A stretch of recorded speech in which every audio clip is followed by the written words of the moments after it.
Hello, everyone. It is I, Elijah Avalon, aka the Nerdy Warlock, aka Jim Warrior, if you've been here for a really long time. and this is just a vlog. Let's just jump in. So, I don't know if it is my age or if it is shadow work or if it is just acceptance, like as a cycle of, psychological growth, or if it's because I've been in therapy, or if it's a combination of all those things. But recently, recently being the last, like this year, I would say 2022, as of me filming this. This is December 2022. I have had this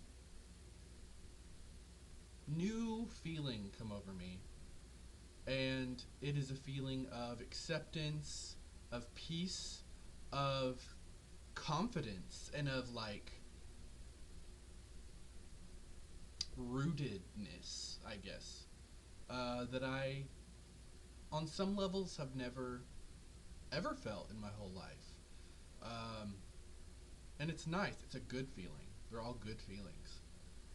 And as I said, I don't know where they all come from or if it's a combination of influences and experiences in my life, but I'm just going to run through them here.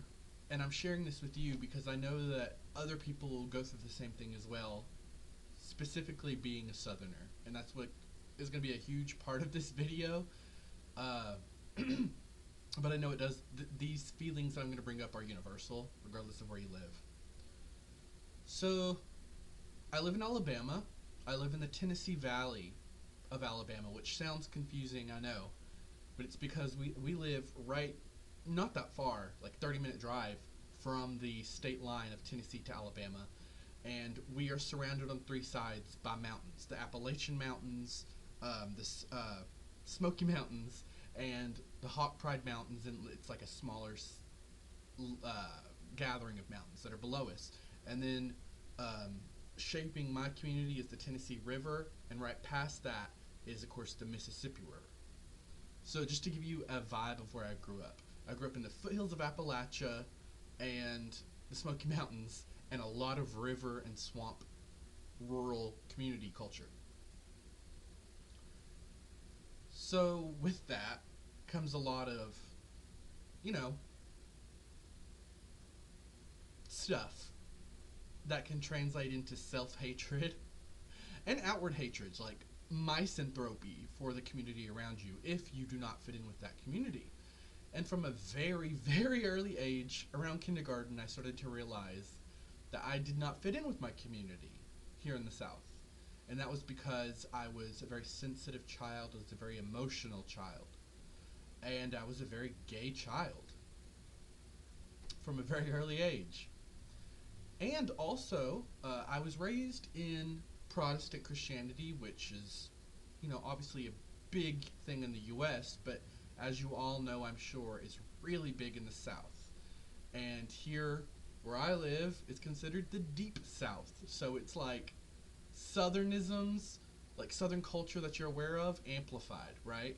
I also live in the South, in the Deep South, within the region known as the Bible Belt. And people in my town like to say a lot that we are the buckle on the Bible Belt. Because we kind of are on the map, but also that's their way of just saying we are so firm in our beliefs and our traditions. So that had a lot of influence on me. I was raised in the Church of Christ, which is, like, I hate to say it's a cult, but it does have a lot of, like, a check marks that hit that. The Church of Christ is a very stern, I guess, very traditional form of Christianity. They denounce all other forms of Christianity, which I don't see a lot in other forms or other traditions of Christianity. A lot of people, when you think of the South, you think of Baptists, and they are certainly huge. They're probably the largest form of Christianity in the South besides like Pentecostal, the Church of God. And those are the kinds that are more like the snake handlers and the speaking in tongues kind of people you're thinking of. In the Church of Christ, they are more akin to what I would say the Puritans were like in some ways, which are very stifled people. If for some reason Church of Christ people come across this video, I'm really not trying to attack you. I'm just giving you my experience in the Church of Christ. So, in the Church of Christ, it's encouraged that women do not cut their hair, although a lot of women do, but really you shouldn't have it above your shoulders. And that comes from the Bible because a woman's power and beauty is in her hair. We do not have music in the church. There are no instruments, no pianos, organs, none of that, because it's not in the Bible. It doesn't explicitly say in the Bible to do that. And that's the crux of the Church of Christ. If it's not in the Bible, you don't do it.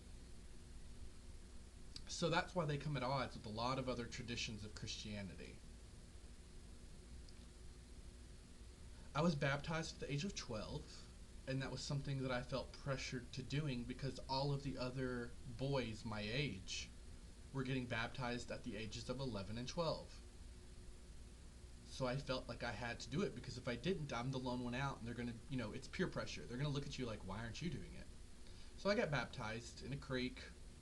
I'm not going to say the name of my church that I grew up in. It's not my church now because I don't want that community to attack me. But the church is known for having a creek beside it, and it informs the name of the church. We'll just say that. And that church also, I'm sorry if I get well, you know what? I'm not sorry if I get emotional in this video. So, that church was also the vessel for, besides indoctrination of Christian ideology and fear-mongering, which is what Christianity does, it also was the vehicle for my experience into conversion therapy. I was put into conversion therapy as a young teenager after my mother read some notes and journals that I had where I was talking about how I was a homosexual. So I was put into conversion therapy. That led to a lot of issues, obviously, mentally but also outwardly. I went through several stints of homelessness and also like home hopping as a teenager as a result. And a lot of other seedy things happened for me to have to be able to support myself on the street. And I think you get what that is, but I'm not going to say it out loud because YouTube is very strict in that way. So I had a lot of those experiences at a very young age, these traumatic experiences. There was also a lot of, how do I say this for YouTube? There was a lot of essay coming from family members as a child as well that were females. And I grew up in a female-only house with the exception of an older brother who moved away when I was about 10. So I grew up heavily surrounded by women and women only. And these women were kind of attacking me constantly, be it through SA, through physical, like PA, through MA, all sorts of ways. And I'm a, like I said, I was a very gay child, a very feminine child. So that threatened them, I think, and that was pushed on me a lot. So you would think I would run to the other side and cling to masculinity, but I did not, because I'm also in the South, so toxic masculinity is, it's an understatement. Everyone down here is, a hunter, a farmer, a fisherman. They collect guns. They're very, very butch and masculine. They wear cowboy boots and cowboy hats and trucker hats, and it's a very masculine, male, no emotion culture, right? So I was being bullied a lot as a child for that as well. And so that informed me. So it's like I really had nowhere to turn, nothing to confide in, nothing to feel safe in, right? So that has always been a big chunk of shadow work as we would know it in our community, right? For me to have to work through. But that takes time. And I consciously started trying to work through that shadow work, consciously, as I said, in about 2009, 2010. So now it's 2022, and I just now feel like I've achieved a big, big open space from that, if that makes sense. I really have achieved healing. I've stripped away so many layers over the years, and I feel like now I have pulled back a really big callus, if that makes sense. So that just goes to show you how long shadow work takes, but also this is for the rest of my life. All shadow work is for forever. But anywho, we've reached a new level in that. So that affected me heavily, and has also affected me here on my magical path, which I started on in 2002. During all of the said homelessness and violence and abuse. So immediately I was very judgmental, which comes from my Christian upbringing. You're raised to be hyper judgmental, and as I said, even more so in the Church of Christ, because you're viewed to think that all other Christians are beneath you, because we are the only one true church. We're the only ones going to heaven. No other churches, no other Christians are. So that kind of moved over with me into my magical practices and explorations. So when I saw people like Wiccans, for example, I was very judgmental of them because they had a very structured belief system with a god and a goddess, and this is the way this happens, and this is, there seemed to be dogma to me in it. And so I didn't like it, and I was like, oh, these are just the Christian version of magic people. So I shunned from that, and then I saw the traditional witches who embraced the kind of blasphemy of like the colonial ideas of witchcraft, you know, of like, well, even though it's witchcraft and it's not Christian, it's still Christian because there's the influences of demons and the devils and, like, you know what I mean? It's like reverse Christianity to me. So I was very judgmental of that. I was like, why do you have to use any Christian imagery or forms in your practice? Why can't we just shun all of it? So I was very judgmental of witches who did that too for many years. So that was more so much shadow work stemming from Christianity and Christian upbringing that I had to work through. And as I said, masculinity was a big thing for me, where I didn't want to be picked on for being so flamboyant and so gay. So I tried to be more masculine. That didn't work. I tried to be way more feminine, but I didn't like that. It didn't mesh with me. It didn't feel right. So it was just internal struggles all around for a very long time. Also, I had distanced myself from my family, which I still do for obvious reasons. So there was that issue because they kept coming around because I didn't change towns. I still lived in the same town that they lived in. So that was always there, this toxic, like, roller coaster of a relationship with them. And, yeah, so it was a lot.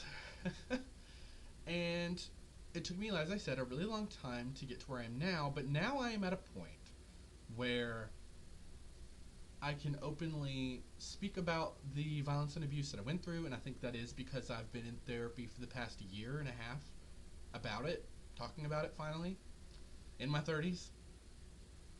And so I've come to a more like a peaceful state of mind around that. Does that make sense? And also with the Christianity and just with being a Southerner and being white. So, you know, I've always been into history. I love reading about history. And I remember being young and learning about, you know, the South and its history.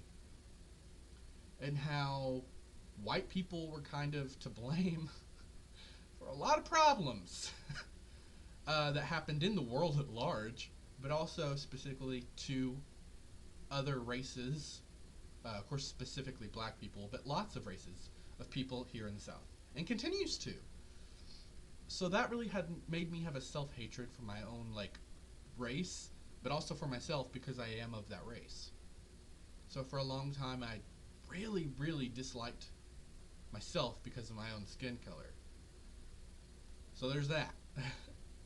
But I have come to a much more peaceful place with that as well. And, because all people can be trash people. Like, you can't judge everyone just based on the color of their skin, obviously. As white people, we can't do that.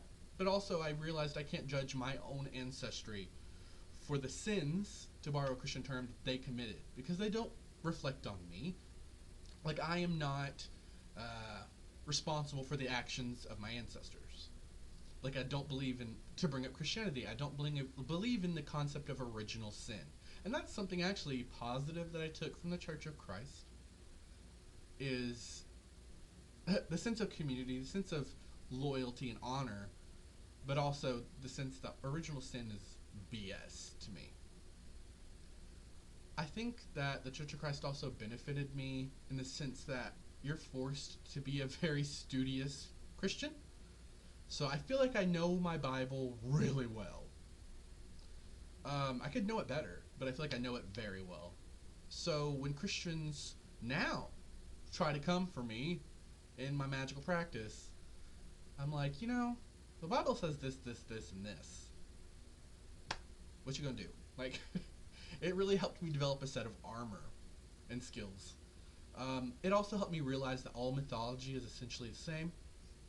Because when I started venturing out into other worlds' mythologies, I was like, well, this parallels a lot of Christian mythology. And so it all helped me reach this level of acceptance and understanding that we are all connected and we are all one people and we all want the same things at the end of the day. We're all struggling for the same things and same feelings of peace. Also, things that came up. This is a rambly video, by the way, but you know how it goes here. It's very stream of consciousness on this channel. Hi, hello, welcome. Also, I know my camera is on its last leg, as you can see. I'm getting a new one soon, just waiting for it to come in the mail. There's color changes, there's flashes, there's grittiness. We're gonna have to deal with it. Anywho, positive things that did come from me sifting through my past. And, my therapist actually has this wonderful analogy she uses a lot, which is when you're sweeping the floor into a dustpan, you're sweeping all the dirt up. When you're pouring the dirt out, you may think, hey, wait a minute. I swept up some stuff that I actually need to keep. So you can pick the good stuff out and then throw out the bad. And I've had to do that a lot with my past. A lot. Like a lot. And, there are a lot of positive things. And some of that being folk magic and folklore that I was raised with through a Christian lens. And that's something we see a lot in the South.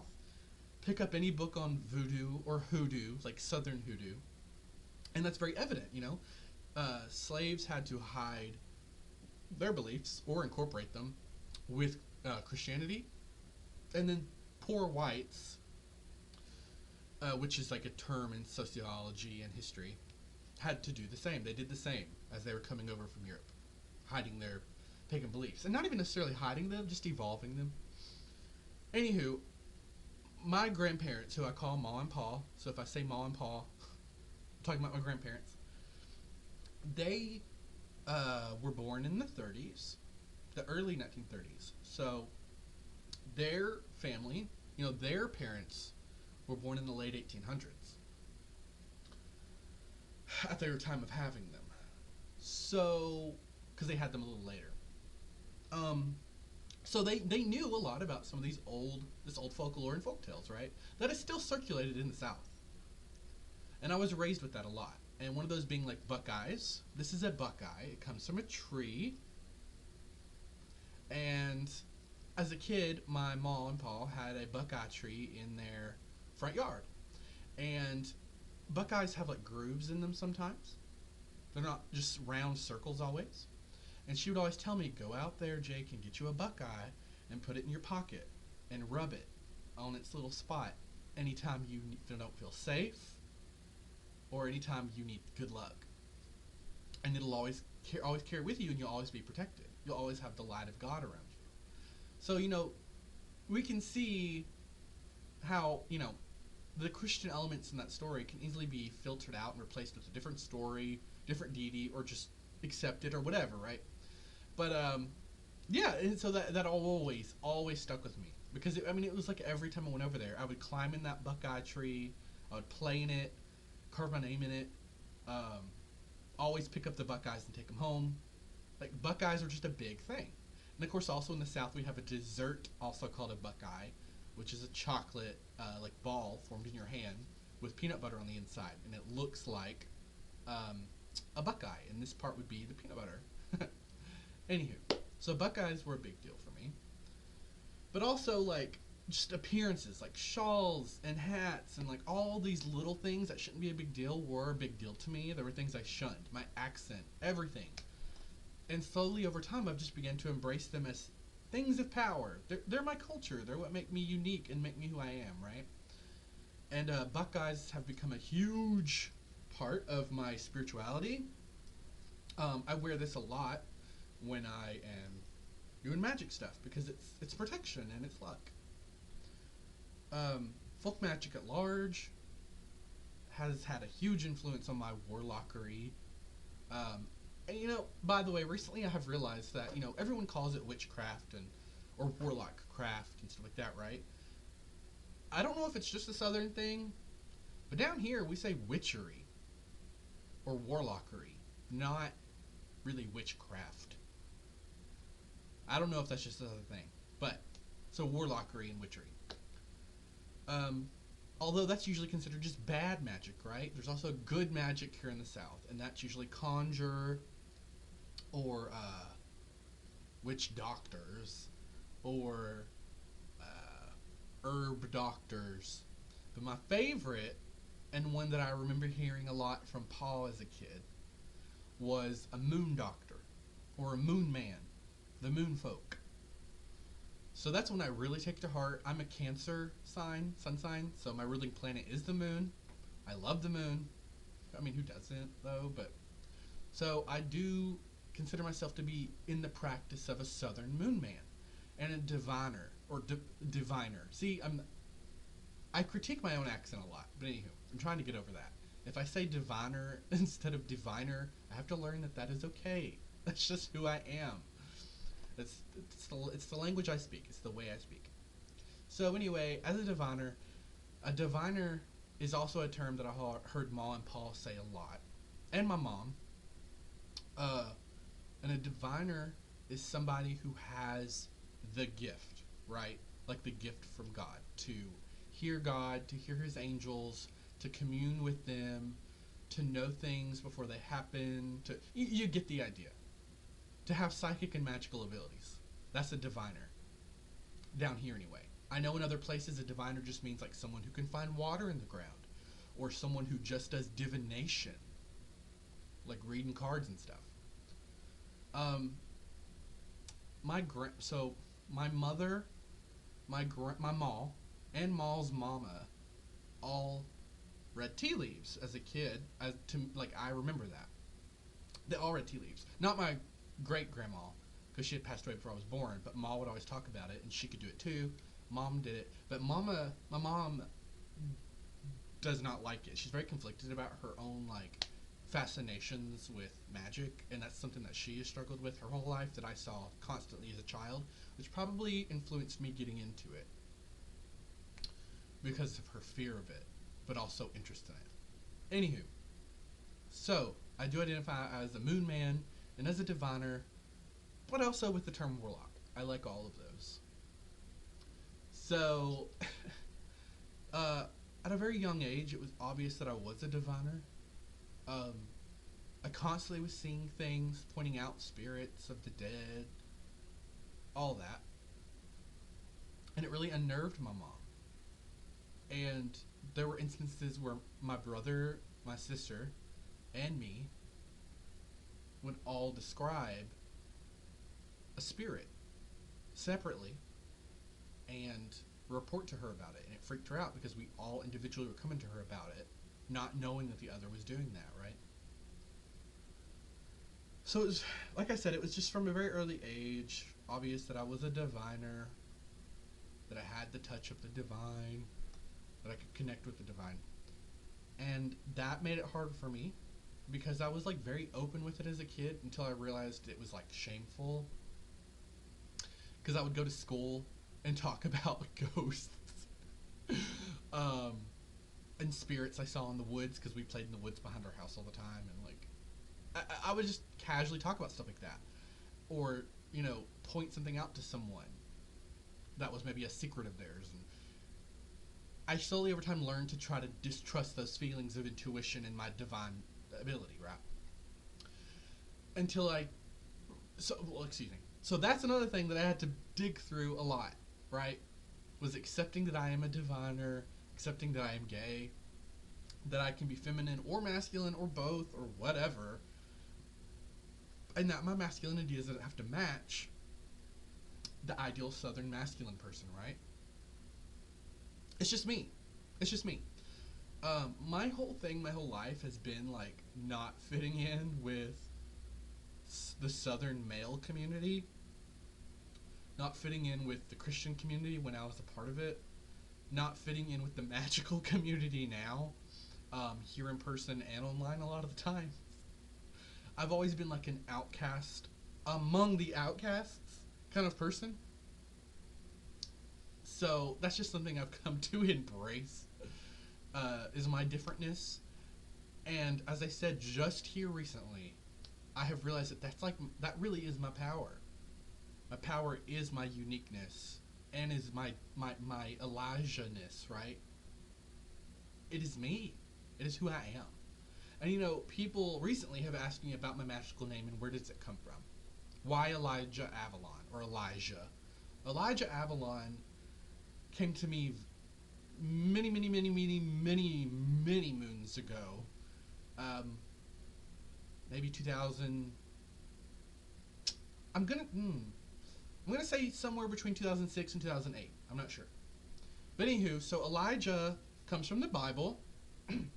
For better or for worse, Christianity and the Bible has a huge influence on me, because it was my upbringing, and because we're all, not just Southerners, we're all just constantly thrown Christianity. So Elijah was a prophet of God. He was a diviner in the Bible. And I just liked the name. I liked the way it sounded. So I took it. I was like, well, I'm a diviner too. Elijah. Avalon comes from the very first spirits I ever started working with when I made my commitment to the magical path, to warlockery. It was to Morgan Le Fay, and the Lady of the Lake, because I've just always been fascinated by them. Always. I love King Arthur and the myths of King Arthur. So Avalon comes from that. And I think it's a perfect fusion, honestly, of where I'm coming from, because my ancestry is all pretty much British, with a little sprinkle of Irish and a little sprinkle of Swedish. And I mean little sprinkles. Like, it is a lot of Scottish and English. Like, a lot. So I like having that connection in a name. And because I work with the Fae and elves a lot in my practice. And overall, I have recognized that my practice is very ancestral and very folk, and that's something I really only recently realized, like very recent, and as evidenced by all my posts lately across social media. But yeah, I've realized that I'm practicing this long line of ancestral beliefs, going back to my Celtic ancestors, to my more recent British ancestors, to my farmer, fisherman, hunter, Southern ancestors. Leading up to now. Like, I am honoring my family all the way back, which is crazy, because for so long I had so many problems with family, even just the word family, because family has always been something that just hurts me and doesn't help me in any way. So there's really no finality to this video. There's really no point to this video other than to just give you an update on where I'm at, who I've been, who I am now, and where I'm going.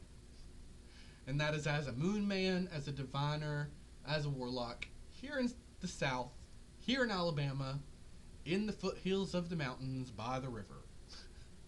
That's Elijah Avalon. That's who I am. And yeah, that's it. And I hope you enjoyed this video. I assumed you put it like in the background and just listened to my voice. because that's what I do with most everyone's videos on YouTube. I don't actually watch them, I just listen to them while I do something else. So if you did that, thank you. If you stuck all the way through this video, really thank you, because it's been a half an hour of your life and mine. And there's a link down below to alabamamagic.com, which is my website, and there you can find links to all my socials. You can find a link to my clothing store, everything, all the things. So thank you so much for supporting me all these years here on YouTube, and follow me everywhere else. I'm everywhere. Reddit. I'm on Reddit. I'm on TikTok. I'm on Tumblr. I'm on Twitter. I'm on YouTube. I'm on Facebook.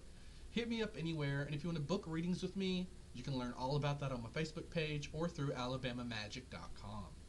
Thank you so much, and goodbye.